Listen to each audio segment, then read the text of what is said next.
I'm Gina Calderera, and I am the licensed addiction counselor with Sanctuary, Louisiana, and I work in the highest level of care. And I was just asked today to come and try to answer some questions that I typically get about our highest level of care program. And it's called the 3.5 program, and it's I refer to it sometimes as RT because it's called residential treatment. But it's our highest level of care that we offer, and it's a 28-day program. And so the typical questions that I get, for one, is what is the 3.5 program, and what do the clients do there, and what services that we provide. And we are unique in that we take a lot of judicial clients. However, we do have plenty of volunteer clients as well. One of the benefits that we have at Sanctuary, Louisiana is that after the 28-day program that they do with me, which is a lot of intense therapy, they go on to a lower level of care, which lasts 3 months. That's when they start working. And then they go on to another lower level of care, which is IOP, and then on to sober living. And so typically when they come to me in that highest level of care, they have an idea that they're already going to be there for quite some time. And we believe and advocate for treatment over incarceration because that's what works. Clients that are in long-term treatment are much more likely to succeed later on in their recovery, and the relapse rates are not quite as high.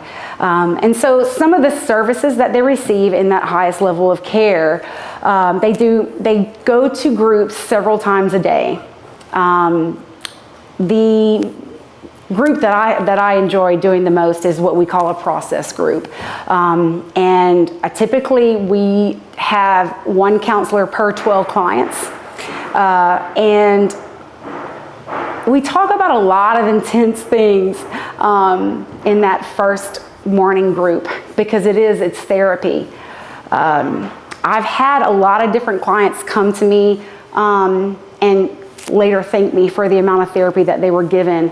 A lot of these clients come in, they're broken, they're discouraged, they've gone through a lot of rough things, as any individual does that is an addict. Some of these guys have been caught up in the legal system.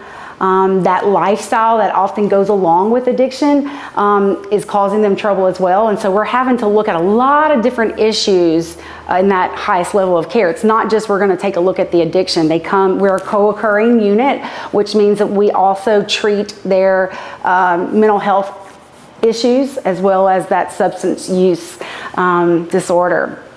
And so, they come in, they're broken, they're looking for answers.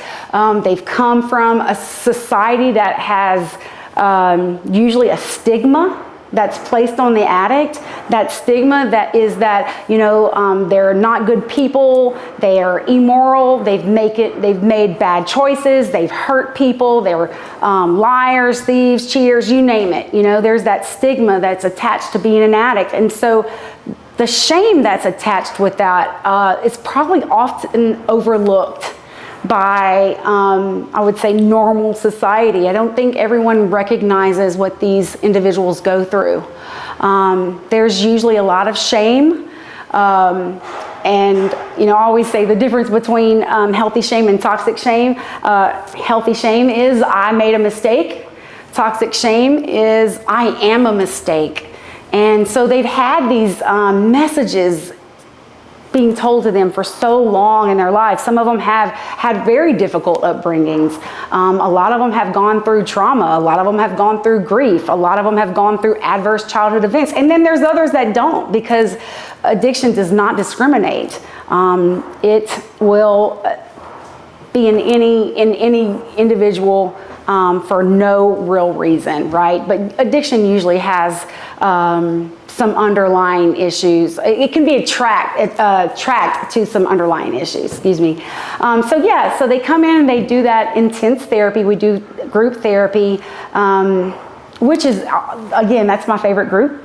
And part of that is because they are able to share what's going on with them, and they're able to listen to some of the other guys. And when one guy gets really intimate about what's going on with them, and they get vulnerable and they share how they're feeling, and they share what they've gone through, and they allow themselves to release some of that shame and pain and grief and anger and all those difficult emotions that have been numbed out for so long with drugs and alcohol or any type of addiction.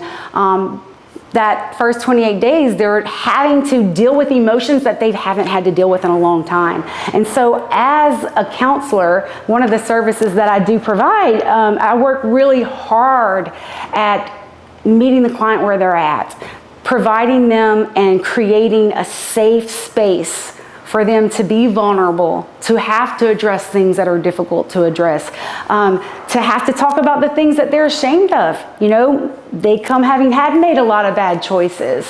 And we want them to take a look at that. Healthy shame is, I've made a mistake. I don't want to keep making these mistakes. If I keep making these mistakes, this is where my life is going.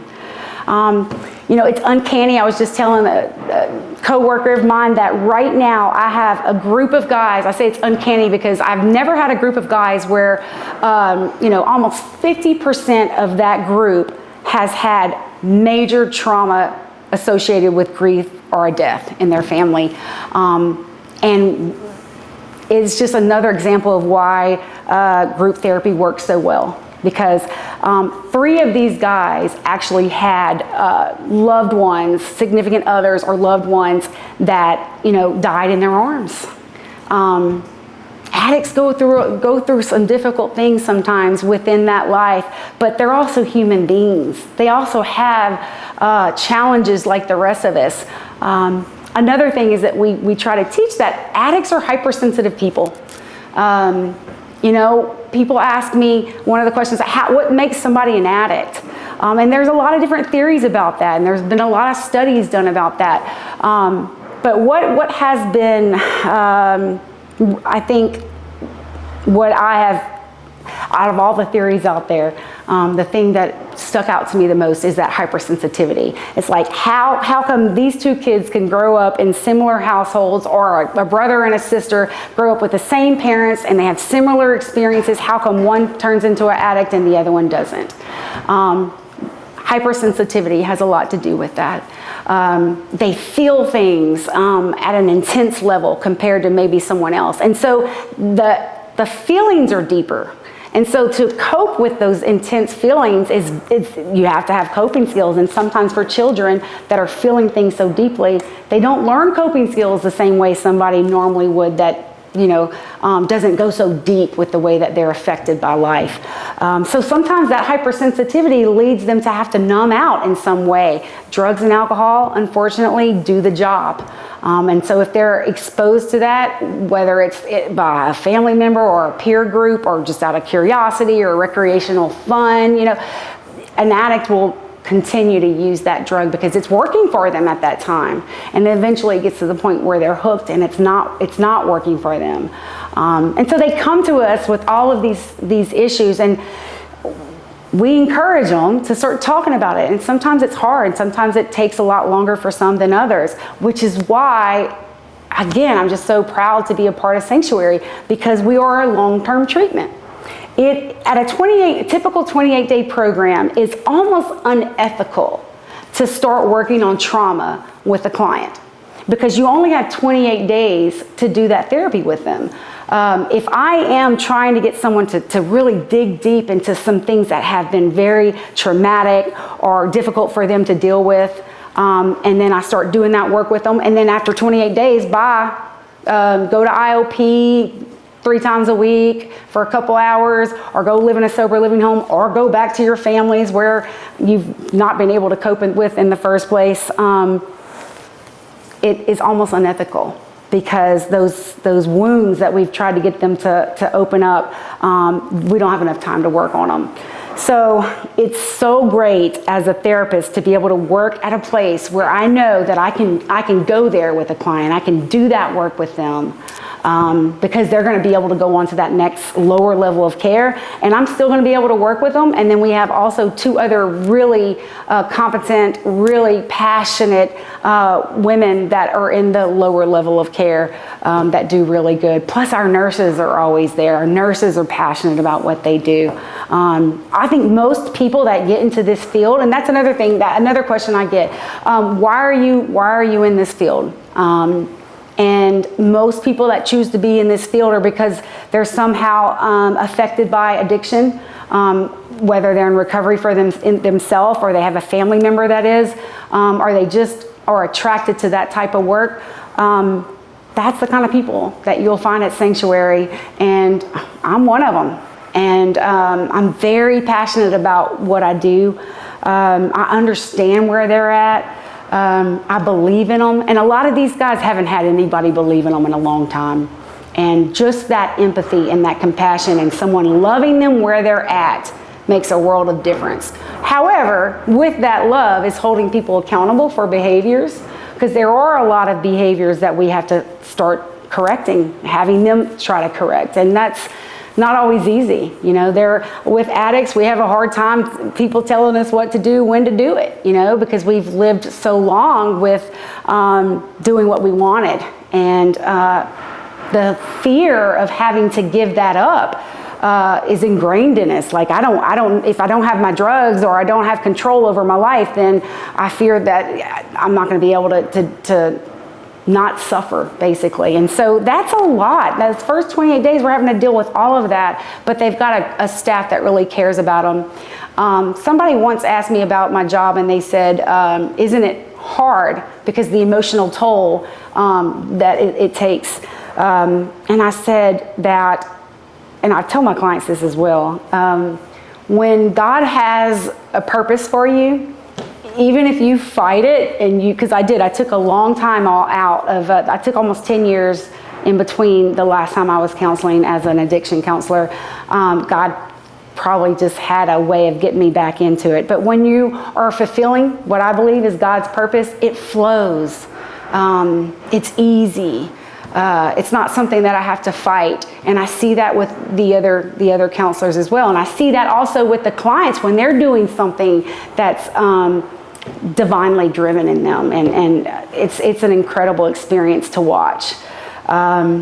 Another question that I get is what do y'all work on when y'all are in that highest level of care? Because it is only 28 days. We do, I didn't talk about the afternoon groups, and that's part of another service that we get is providing psychoeducation. Besides that intense group, which is it's group therapy, it's a lot of processing, it's where guys get real vulnerable, they start looking at their issues, they start looking at taking accountability for the harm that they've done, they start processing things that they've numbed out with drugs and alcohol because usually they were too difficult.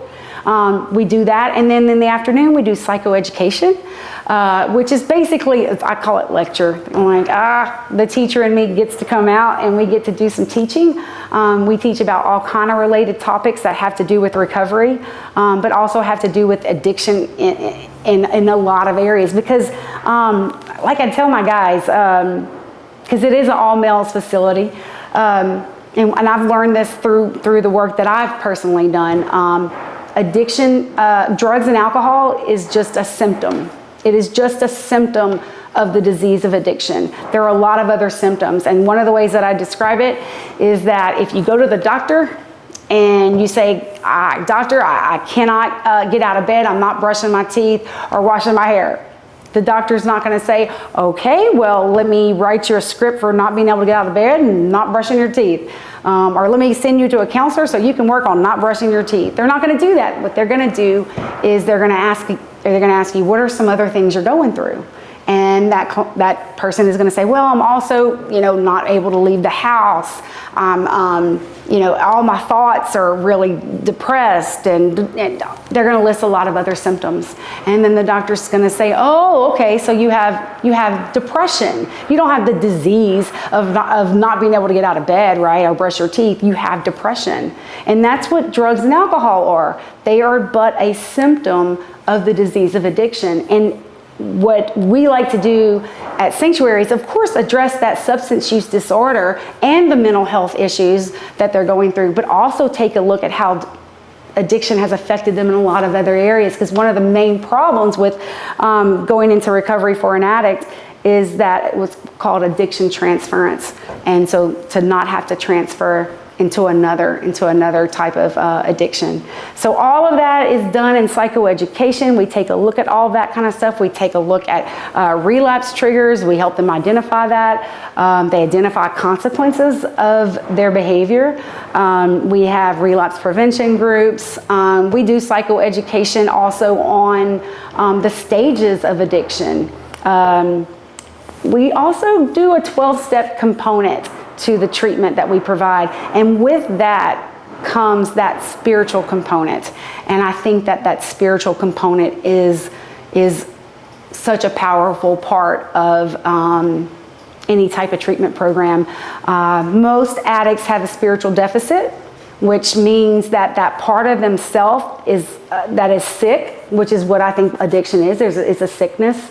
That part of themselves is disconnected from and it's usually a strong spiritual relationship, whether it's whatever God that they believe in, right? And so the 12 steps address that. And we work on that with our guys. We provide some services in that area, and it doesn't really matter what their faith is. They're allowed to develop that. It's really rewarding to watch them strengthen their spirituality, because that, when they leave, is going to be a part of how they stay clean. So that introducing them to a 12-step program and the step work, and all the factors that come with working a program is so important, because that is what's going to keep an addict or our client clean once they finally leave us. But fortunately, because we're a long-term program, we have them within the confines of our care for a lot longer than the 28 days. I've also, another final question that I'll answer is, what are some of the successes that you've seen, and what are the challenges that you face? The successes. So 28 days is it's such a short window of time, and when the guys are reluctant or resistant, that's the term that we use clinically, is resistant. When they're resistant to treatment or resistant to change, I'm really big about meeting them where they're at. I'm not going to try to force someone to want recovery for themselves if they don't. We have clients that are externally motivated, meaning they're only there because they want to complete treatment for a certain reason. Some of them are legally motivated. But statistics show that when you provide services in that highest level of care, paired along with like someone that's compassionate and has empathy and believes in them, that resistance slowly goes. And so they come out of a system where they've been fighting authority, they've been fighting to get their way, they've been fighting to do certain things the way they want it, and to expect them from the get-go just to not be resistant at all is not always helpful to them in the first place. So the success stories that I would have to say, because there are plenty of success stories of when they finally complete our long-term care, that when they go out into the community and they do well. But for that first intense therapy program, which is the 28 days, when they make breakthroughs, it is incredible to see. When they allow themselves to be vulnerable and look at issues within themselves that they have been pushing away for so many years, when they finally take responsibility for how they've harmed others, and you can see that the pain that they've experienced and having to finally stop denying that.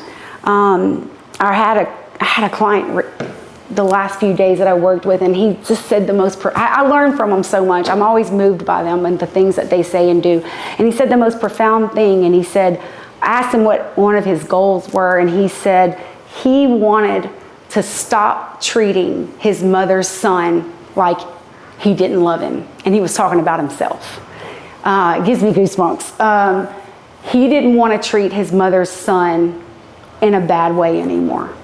And he recognized that he's not just hurting himself, he's hurting his mom, because he's his mom's son. And so they have these breakthroughs and these moments where something even simple is like a huge thing. And it's just so great to be a part of a program where we offer those services. I'll end with the challenges that I face as a licensed addiction counselor in that highest level of care. Just like any other service position, like any social worker or anything like that, the burnout is sometimes hard. So we have to learn how to take care of ourselves as well as our clients. But that emotional toll, it takes an emotional toll, and that's because usually people that get into this field care so much about the work that they do. We have to learn how to set our own boundaries, to not take that home with us. But it's hard. It's hard. We really love these guys. We really do. And we're pushing for them, and we want them so to start living that way themselves and learning to love themselves and believing in themselves, not necessarily needing us to do it for them. So yeah, it takes an emotional toll. We get sometimes emotionally invested in where they're at. And so there can be disappointments that come with that. When we, relapse rate is that's a part of treating addiction. There are high relapse rates. However, at Sanctuary, because we are a long-term program, we have that relapse rate is actually lower. So that's cool for me. That's really cool for me to be able to confidently be able to do that work and not expect every one of them to fail. So, and then the stigma. I think that's also the most challenging thing to work with as a counselor, as an addictions counselor. The stigma that society places on addicts. How do you teach someone to love themselves and to honor themselves authentically when they come out of a society that has done nothing but look down on them for the choices and the decisions that they've made? And so that stigma is part of the reason why we're doing this in the first place, is to start changing the narrative, changing the way people think about addiction. No one wakes up in the morning and chooses to be an addict, but it happens, but it is treatable. So thank you for letting me come today, and I hope that if y'all have any questions to get in touch with us, we have a Facebook and a website. So thank you for letting me be here and speak today.